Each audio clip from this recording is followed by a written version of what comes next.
Hello everyone, welcome to my channel and welcome back to my another new vlog. আমি সুদীপা নিয়ে এসেছি নতুন একটা ভ্লগ ভিডিও তোমাদের সামনে। তো যেদিনকার ভ্লগটা শেয়ার করছি সেদিনটা ছিল 13ই নভেম্বর 2024-এর। আগের ভ্লগেই আমি তোমাদের সঙ্গে শেয়ার করেছিলাম যে আমি মায়ের পিসিমণির আর পিসিমণির মেয়ের বাড়ি থেকে আমার মামার বাড়িতে এসেছি, কারণ পরের দিন অর্থাৎ এই 14 তারিখে আমি আমার বান্ধবীর বাড়ি অর্থাৎ দুবরাজপুরে যাব তার ভাইপোর অন্নপ্রাশন উপলক্ষে। তো আমি এখন মামার বাড়িতেই রয়েছি, রেডি হয়ে গিয়েছি। আর হাতে যে টাকাটা দেখলে সেই খুচরো টাকাটা দাদুভাই আমাকে দিয়েছিল বাসের ভাড়ার জন্য। তো আমি এখন রেডি হয়ে বসে রয়েছি। তারপর মুড়ি খেয়ে বেরিয়ে যাব। এই তো বেরিয়েও গিয়েছি, অনেকটাই দূর যাব। আর প্রথমবার আমি দুবরাজপুর যাচ্ছি, তা আবার একা একা। এর আগে কখনোই আমার দুবরাজপুর যাওয়া হয়নি। মামা ভাগ্নে পাহাড় যাওয়ার অনেক দিনের ইচ্ছে ছিল, তবে যাওয়ার হয়ে ওঠেনি। যাই হোক, তো সেই সুযোগটা এইবার মানে পূর্ণ হয়েছে বান্ধবীর দৌলতে। তো যেই বান্ধবীর বাড়ি যাচ্ছি সেই বান্ধবী আমার এমএর কলেজের one of the best friend. Definitely প্রিয়ার বাড়ি যাচ্ছি। তো প্রিয়ার বাড়ি যাওয়ার উপলক্ষ হচ্ছে তার ভাইপোর অন্নপ্রাশন। আমি হ্যান্ড পেইন্টেডের কাজ করে থাকি। তো প্রিয়ার কাছ থেকেই তার বৌদি মানে যে ছোট ছেলের বউ সেটা জেনেছিল, তাই আমাকে ওর ভাইপোর অন্নপ্রাশনের ধুতি পাঞ্জাবি সেট অর্ডার করেছিল বানিয়ে দেওয়ার জন্য। আমি সেইটাই বানিয়ে দিয়েছি। বানিয়ে দেওয়ার পর হঠাৎ করেই বৌদি আবদার করে বসে যে তার ছেলে অর্থাৎ আকাইয়ের জন্মদিনে আমাকে যেতেই হবে, সরি অন্নপ্রাশনে আমাকে যেতেই হবে। তো আমি তো প্রথমে ভেবেছিলাম যাব না, কিন্তু বৌদি এতই ভালো আর এত বারবার বলেছে যে আমার নিজেরই কেমন একটা লাগছিল, তাই জন্য আমি গিয়েছিলাম। তো আগে যদি জানতাম যে আমাকে যেতেই হবে, তাহলে আমি পাঞ্জাবিটা মানে ওই ধুতি পাঞ্জাবি সেটটা সাথে করেই নিয়ে যেতাম। তাতে করে কি হতো, ওই যে দাদা বৌদির কাছ থেকে আমাকে এক্সট্রা কুরিয়ার চার্জ নিতে হয়েছিল সেটা আর নিতে হতো না। যাই হোক, কি আর করার, আমি যে যখন যাবই এটা সিওরিটিও ছিল না। আমি না গেলে আকাইবাবু তার অন্নপ্রাশনে ওই ড্রেসটা পরতেই বা কীভাবে। যাই হোক, আমি এই প্রথমবারের জন্য যাচ্ছি। জানলার সাইডে একটা সিট পেয়েও গিয়েছি। এই তো চলেও এসেছি দুবরাজপুরে।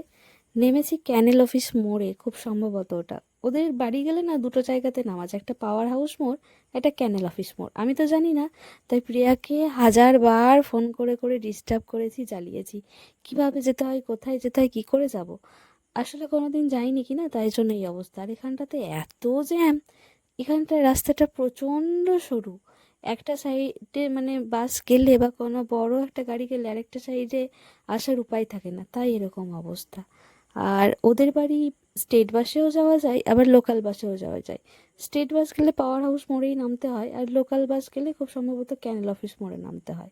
আমি সেখানেই নেমেছিলাম। অনেকক্ষণ দাঁড়িয়ে থাকার পর একটা টোটো পেলাম।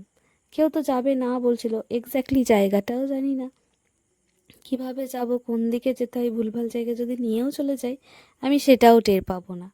তো বুঝেই উঠতে পারছিলাম না। তারপর 1001বার আমি ফোন করেছি প্রিয়াকে, আমার বান্ধবীকে, যে বল বল বল। যাই হোক, তারপর ও বলল যে আমি রাস্তাতেই দাঁড়িয়ে থাকবো, তোর কোনো চিন্তা নেই, যে কোনো টোটোওয়ালাকে বলবি ঠিক নামিয়ে দেবে। ওই সেম জায়গাতে অনেকগুলো লোকেশন রয়েছে, যেমন একটা স্কুল রয়েছে, পোস্ট অফিস রয়েছে, সমস্ত কিছু। তাই সে আমাকে যেরকম বলেছিল সেরকমভাবেই যাচ্ছি। এর আগেও দুবরাজপুর শহরে একবার আমি আমার চাকরির ইন্টারভিউ দিতে গিয়েছিলাম, বিপিওর ইন্টারভিউ। তবে এই পাশটাতে না আসিনি, আর তখন সেবার গিয়েছিলাম বন্ধু বান্ধবীদের সাথেই। তো আমি সেই অর্থে সত্যিই চিনি না দুবরাজপুর শহরটাতে। ওটা নিয়ে আমার দ্বিতীয়বার পা দেওয়া ছিল। তবে এই সাইডটা ছিল একদমই আমার কাছে নতুন, একদমই অচেনা। এই তো ঠিকঠাক জায়গায় নেমেও গিয়েছি, আর ম্যাডাম আমাকে রিসিভ করতে বসেছেন। ওকে কি সুন্দর লাগছিল দেখতে এই জামাটা পরে, সিরিয়াসলি বলছি। তো আমি যেই জায়গায় একবার যাই সেই জায়গা খুব ভালো করে চিনে নিই, কিন্তু প্রথমবার গেলে সেটা তো আমার চেনা থাকে না। তো যাই হোক, তো প্রথমবার চিনে নিয়েছিলাম বেশ ভালো করে। আমি যে কোনো জায়গা চিনে মনে রাখতে খুব ভালোই বাসি। তো ম্যাডাম একদম রেডি সেডি হয়ে গিয়েছেন। আমার পৌঁছাতে ভেবেছিলাম খুব দেরি হবে, তবে এই যে বাসে টোটোর এই সমস্যাগুলো যদি না থাকতো আর আমার যদি জায়গাটা অচেনা না হতো, তাহলে আরও আগেই চলে যেতাম। তবে ওদের বাড়ি ওই 11টা থেকে 11:30টার মধ্যেই পৌঁছে গিয়েছিলাম। আর এই যে বেলুন দিয়ে সাজানো জায়গাটা, সেটাই ছিল আকাইবাবুর বাড়ি। আর এই যে কোলে পুচকেটাকে দেখতে পাচ্ছ, এটাই আকাইবাবু, যার অন্নপ্রাশনের জন্য আমি এসেছি। সে তার জেম্মার কোলে এই প্রিয়াদের বাড়িতেই এসেছিল। তারপর সেখান থেকে নিজের বাড়ির উদ্দেশ্যে গেল। আর প্রিয়ার বাড়িতে আমিও ব্যাগপত্র রেখে চললাম এবার আকাইবাবুর বাড়িতে তার পরিবারের সঙ্গে দেখা করতে। প্রথমেই একদম ছাদে চলে যাই, দেখি ওখানে তার স্নানের ব্যবস্থা করা হচ্ছে। আর ওই যে পিছনে রয়েছে শাড়ি পরে, সেটা আকাইবাবুর মা অর্থাৎ বৌদি, যার এত সুন্দর আহ্বান ছিল যে সেই ডাককে উপেক্ষা করার ক্ষমতা আমার হয়ে ওঠেনি। আর সেই ডাকের টানেই আমি পৌঁছে গেছিলাম প্রথমবারের জন্য আমার বান্ধবীর বাড়িতে। এই দেখো কত সুন্দরভাবে একদম স্নানের জন্য ওকে রেডি করা হয়েছে। তবে এই গামছাটা কেন পরানো, একদম বয়স্ক মানুষের মতো। যাই হোক, আর ভীষণ ছটফটে, এই যে মজা দেখছো, ও নাকি চান করতে ভীষণ ভালোবাসে। আর ওই যে এত জল পেয়েছে একসাথে, ওর ভীষণ মজা হচ্ছিল। ওকে ওর মা, কাকিমা, জেঠিমা, আরও যারা যারা ছিল আর কি রিলেটিভরা, সবাই ওকে কি সুন্দর স্নান করছিল। তারপর ওকে একাই ছেড়ে দেওয়া হয়েছিল বালতিতে, সরি সরি মানে ওই গামলাটার মধ্যে। ও একদম ভীষণ খুশি, আনন্দে আত্মহারা। কি করছে দেখো না, সবাই ভয় পাচ্ছে, কিন্তু ও ভয় পাচ্ছে তাই জন্য গামলাটাকে একদম শক্ত করে চেপে ধরে রেখেছে যে পড়ে যেন না যায়। আর ওকে হলুদ মাখানো হয়েছিল তাই জলটাও হলুদ হলুদ। এই তো স্নান করানোর পরে ওর পিপি ওকে একদম দৌড়ে নিয়ে চলে গেল নিজের বাড়িতে। ওদের পাশাপাশি বাড়ি, আসলে ওই বাড়িতে না অনেক রিলেটিভস এসছে আর ওদের ওখানে জায়গাটাও কম, তাই জন্যেই ওকে প্রিয়া নিয়ে চলে এলো ওদের বাড়িতে, ওকে এখানে রেডি করবে। আর ওই যে সবাই বলে না যে পিসিরা মায়ের সমানই হয়, সেটা প্রিয়াকে দেখেই বোঝা যাবে। কি সুন্দরভাবে টেক কেয়ার করছে দেখো, মানে এত সুন্দরভাবে। সিরিয়াসলি ভাই, ওর যখন বাচ্চা কাচ্চা হবে ও আরামসে মানুষ করে ফেলবে। ইনফ্যাক্ট ওর দিদির বাচ্চাকেও খুব সুন্দরভাবে মানুষ করেছে। এই যে দেখো কি সুন্দর, একদম মোছানো থেকে শুরু করে ক্রিম মাখানো, আরও যা যা কিছু করার সমস্ত কিছু। আর এইদিকে দেখো ওর দিদি অর্থাৎ প্রিয়ার দিদি ফোন দেখাচ্ছে যাতে ও চুপ করে থাকে। আর এই যে সেই প্রতীক্ষিত পাঞ্জাবি, যেটা আমি নিজের হাতে বানিয়েছি আকাইবাবুর অন্নপ্রাশনের জন্য। তো নিজের চোখে এটা দেখার সৌভাগ্যটা বিশাল। মানে নিজের কাজকে একটা মানে একটা জায়গায় যাওয়া। আর সবাই যখন বলছিল না যে তুমি খুব ভীষণ সুন্দরভাবে বানিয়েছো, আর ওখানে সবাই যখন আমার পরিচয় দিচ্ছিল, সবাই বলতে আকাইয়ের ঠাম্মা, বাবা, মা, যে এই বানিয়েছে আকাইয়ের জন্য পাঞ্জাবিটা, সবাই বলছিল খুব ভালো হয়েছে। সেটা একটা আলাদাই স্যাটিসফ্যাকশন, আলাদাই প্রাপ্তির জায়গা। এটা যারা পেয়েছে তারা জানে। এর আগে কখনো আমার সৌভাগ্য হয়নি আমি যাদেরকে যাদেরকে পাঞ্জাবি বা কুর্তি বা যাই কিছু বানিয়ে দিয়েছি না কেন, সেটা সামনাসামনি পরে তার কি ফিলিংস বা তার চারপাশের মানুষের কি ফিলিংস বা তাকে দেখতে কেমন লাগছে বা এরকম কোনো কিছু, সেটা আমার আস্বাদন করার সুযোগ হয়নি। এটা প্রথমবার, তাই এই প্রাপ্তিটা আমার কাছে দারুণ ছিল। দেখতেই পাচ্ছ আমাকে প্রিয়ার দিকে সাজিয়ে দিল, আর ও নিজেও রেডি হচ্ছে শাড়ি পরে, আর বারবার করে আমাকে সরিয়ে দিয়ে বলছে, সত্য তুই এত সেজে কি করবি, আমি শাড়ি পরেছি দেখ কত সুন্দর লাগছে, আর কোন কানেরটা পরবো। যাই হোক, দু তিনটে কানের দেখার পর একটা কানের ওর পছন্দ হলো। আর এদিকে আমি সেজেছি বাচ্চা ছেলের মতো, আমার আবার নিজেকে দেখাই শেষ হচ্ছে না ঢং করে। আর এই দেখো ম্যাডাম দুটো কানের ধরে বসে আছে, বললাম একটা পরতে, তাই উনি সেটা পরেই রেডি হচ্ছেন এখন।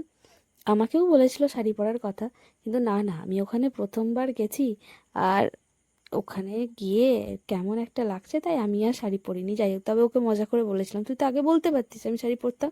এই দেখো রেডি হওয়ার পর ওই কানেরটা খুলে আবার এই কানেরটা দেখালো, সত্যি এই কানেরটাতে আরও বেশি ভালো লাগছে, তাই বললাম এটাই পর, বেশ ভালো। আর এই যে প্রিয়ার দিদি, দুই বোনে না একই রকম দেখতে অনেকখানি, মানে এক ঝটকায় দেখলে আবার জমজও মনে হবে। আর এখানে ঠাকুরের সিংহাসনটা ওদের অসম্ভব সুন্দরভাবে সাজানো আছে, ওর মা অর্থাৎ কাকিমা কি সুন্দর সাজিয়েছে। আমাকে তো লাগছে ওই ভ্যাঁকের চিড়ি। যাই হোক, আমাকে নিজেকে নিজে ভালোই লাগে, ওটাই বারবার ক্যামেরায় দেখছিলাম আর দেখাচ্ছিলাম আর কি।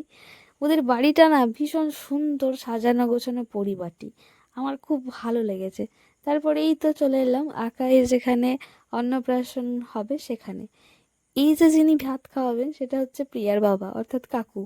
আহ, মানে হিসাব মতো মামার বাড়ির দাদু বা মামাই ভাত খাওয়ায়, তবে খুব সম্ভবত তখন আহ, আকাইয়ের মামার বাড়িতে কেউ একজন মারা গিয়েছিল, তাই অশৌচ চলছিল বলে ওর মামার বাড়ির কেউ ওকে ভাত খাওয়াতে পারেনি। তাই জন্যই আহ, ওর ছোট দাদু অর্থাৎ প্রিয়ার বাবাই ভাত খাওয়াচ্ছিল।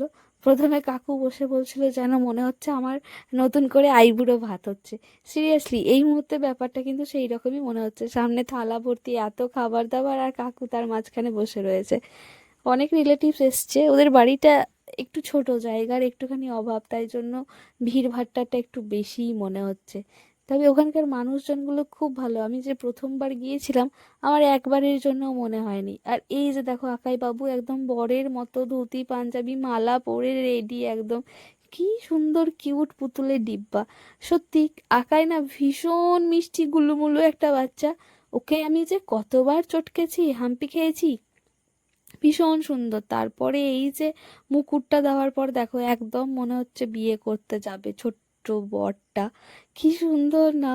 আর চুপচাপ আছে। তবে এই যে এত ভিড়ভাট্টা, ওকে ডিস্টার্ব করা হচ্ছিল, ঠিকঠাক খাবার দেওয়া হচ্ছিল না বলে ও মাঝখানে রেগে গিয়ে কাঁদতেও শুরু করেছিল। আবার খাওয়ার আগে ওর বেচারা ঘুমও চলে এসেছে, তাই এত হাই তুলছে। আর এই ঘুম আসার কারণেই মাঝে একটুখানি কেঁদেও ফেলেছিল আর কি। তো প্রথমে ওকে আশীর্বাদ করছিল, প্রথমে অবশ্যই তো আশীর্বাদ করা দরকার, তারপর ওকে প্রসাদ দেওয়া হলো। আর সেই প্রসাদটা দেখো ও কেমন সুন্দর মুখ নাড়িয়ে নাড়িয়ে খাচ্ছে, আর কি সুন্দর চুপটি করে বসে আছে। তারপরে এই যে কাকু ওকে ওর উপহারটা দিচ্ছিল অন্নপ্রাশনের, আর ও কি সুন্দর দেখো চুপটি করে বসে আছে, সবাইকে পিটির পিটির করে দেখছে, কি সুন্দর কেমন খাচ্ছে দেখো মুখ নাড়িয়ে নাড়িয়ে ওই প্রসাদটা, ভীষণ কিউট, এত গুলুমুলু। তবে এখন অনেকটা বড় হয়ে গিয়েছে, তবে সেই গুলুমুলু থেকে গিয়েছে। তবে প্রত্যেকটা বাচ্চাকে না ওই কি সুন্দর লাগে না একদম যখন ছোট্ট থাকে। আর ও কি সুন্দর চুপচাপ খাচ্ছিল, খেতে ভীষণ ভালো লেগেছে ওর, যা বুঝতে পারছি। মানে সবাই ভাবছিল কাঁদবে কিনা, কিন্তু না না, খেতে একদমই কাঁদেনি, বরং ওর মুখে যখন খাবারটা থাকছিল না, মানে শেষ হয়ে যাচ্ছিল, তখনই যেন কাঁদছিল যে এই কেন দিবি না রে আমাকে খাবার, আমাকে দে। কি ভীষণ সুন্দর, হ্যাঁ হ্যাঁ, কেমন জিভ দিয়ে চেটে পুটে খাচ্ছে দেখো, ভীষণ কিউট মিষ্টি বাচ্চাখানা। আর এই যে ওকে ধুতি পাঞ্জাবি পরে সামনে থেকে দেখার যে সৌভাগ্য, মানে এই যে প্রাপ্তি, এই যে তৃপ্তি, এটা একটা আলাদাই ফিলিংস। যারা হস্তশিল্প কাজ করে থাকে, যারা হস্তশিল্পী বলে নিজেদেরকে জানে, তাদের কাছে এই স্যাটিসফ্যাকশনটা আলাদাই। মানে নিজের কাজের এরকম পরিণতি দেখতে জাস্ট অসাধারণ লাগে। মানে এই ফিলিংসটা বলে বোঝানো যাবে না, এটা যার হয় এটা সেই বোঝে। তারপর তো নানা রকমের ফটো সেশন চলছে আকাই বাবুর। যাই হোক, আমার কি ভীষণ ভালো লাগছিল এই মোমেন্টটাকে দেখে। আর এই মোমেন্টটা যে আমি সাক্ষী হতে পারবো, আমি কিন্তু সেটাও ভাবিনি।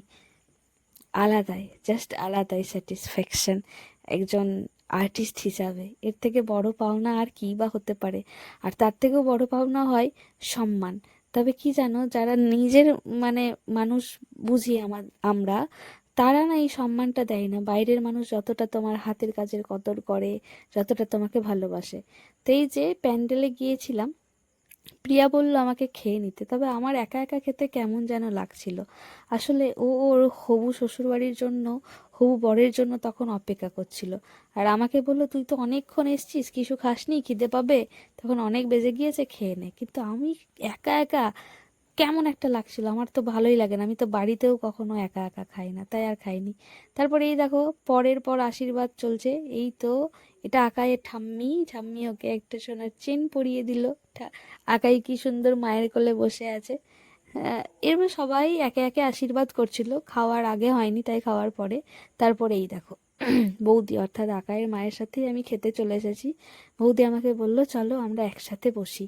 তখন অনেকখানি দেরি হয়ে গিয়েছে, একদম প্রায় শেষের ব্যাচ, তখন প্রায় 2:30 এরকম বাজে হয়তো, ম্যাক্সিমাম জনেরই খাওয়া হয়ে গিয়েছে।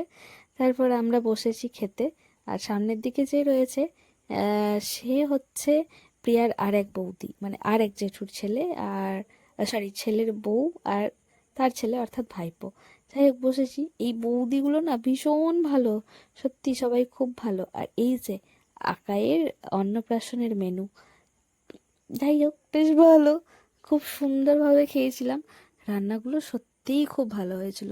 তবে আমার একখানা মন খারাপ হয়ে গিয়েছিল, যেটা হচ্ছে যে আমি না প্রিয়ার সাথে বসে খেতে পারিনি। আসলে ওর বর, মানে শ্বশুরবাড়ির লোকজন তো চলে এসেছিল, তবে ওর বর নিজের কাজ সেরে আসতে একটু দেরি হয়েছিল। আর স্বাভাবিক অর্থেই বউ তো বরের জন্য রেডি করবেই, তোমাদের আবার মনে হতে পারে বর কেন বলছে, ওর তো বিয়ে হয়নি, তবে ওর তখন রেজিস্ট্রি হয়ে গিয়েছিল, তাই আর কি বলছি। এটা সন্ধেবেলায় আকাইবাবু তখনও প্রিয়ার বাড়িতেই ছিল, আর ঘুম ঘুম পাচ্ছিল বলে ওকে ওর বাড়ি দিতে যাওয়া হলো, যে এবার ও খাবে, খেয়ে দিয়ে ঘুমাবে। তো আমার মনে হলো যে আমার তো গিফটটা দেওয়া হয়নি, এখনই গিফটটা দিয়ে দিই, কারণ পরের দিনই আমি বাড়ি চলে আসবো, এইরকমই আমার প্ল্যান। তো তাই জন্য গেলাম ওই বাড়িতে একবার সবার সাথে গল্প করতে, আকাইকে চটকাতে, আকাইয়ের মায়ের সাথেও একবার দেখা করতে, আর এই গিফটটা দিতে। আরে আকাই বাবু দেখো, এখানে এসে ওর ঘুম ছেড়ে গিয়েছে, ওকে আমি গিফটটা দিচ্ছি, কিছুতেই নিচ্ছে না, মানে ওর গিফটটা পছন্দ হয়নি, পছন্দ হয়েছে এই প্যাকেটটা, ক্যারি প্যাকেটটা। এইটা দেখে দেখো ও কি যেন হাসছে, খেলছে, গল্প করছে, আর এই যে গিফটটা খুলেছে বৌদি, খোলার পরে এই যে হাসিটাই বলে দিচ্ছে কতটা পছন্দ হয়েছে। একটা অন্যরকম গিফট দিতে চেয়েছিলাম, যেটা মনে থাকবে যে হ্যাঁ এরকম একটা জিনিস সুদীপা দিয়েছিল। জানি বিশাল কিছু নয়, তবে একটু অন্যরকম দিতে আমার কেন জানি না খুব ভাল লাগে। তো যাই হোক, ভোজ খেয়ে আমরা শান্ত হয়ে থাকিনি, তারপর আমরা গিয়েছিলাম ফুচকা খেতে। প্রিয়া বলল যে ওদের বাড়ির কাছেই খুব ভালো একটা ফুচকার দোকান রয়েছে, সেখানে নাকি খুব ভালো ফুচকা পাওয়া যায়, তাই জন্য খেতে গিয়েছিলাম। আসলে আমার বেশি দিন তো থাকার উপায় নেই, ওই একদিনের জন্যই গিয়েছিলাম, তাই কিছু করার নেই। আর এই যে রাতের বেলায় ছাদে হচ্ছিল খাওয়া দাওয়া শেষে আর কি। তো প্রিয়াদের ছাদ আর জেঠুদের বাড়ির ছাদ তো ওই একই, এই ছাদ থেকে ওই ছাদে টপকানোও যায়। তো সেখানেই সবাই খাওয়া দাওয়া করছিলাম, বেশ ভালো, ভীষণ মজা হয়েছিল। আর ওর ফ্যামিলি মেম্বার যারা রিলেটিভ ছিল তারা সবাই খুব ভালো, আমি সবার সাথে ভীষণ ভালো মিশেও গিয়েছিলাম। তো এই ছিল সেদিনকার ভিডিও, আকাইবাবুর অন্নপ্রাশনের ভিডিও। কেমন লাগলো অবশ্যই জানি।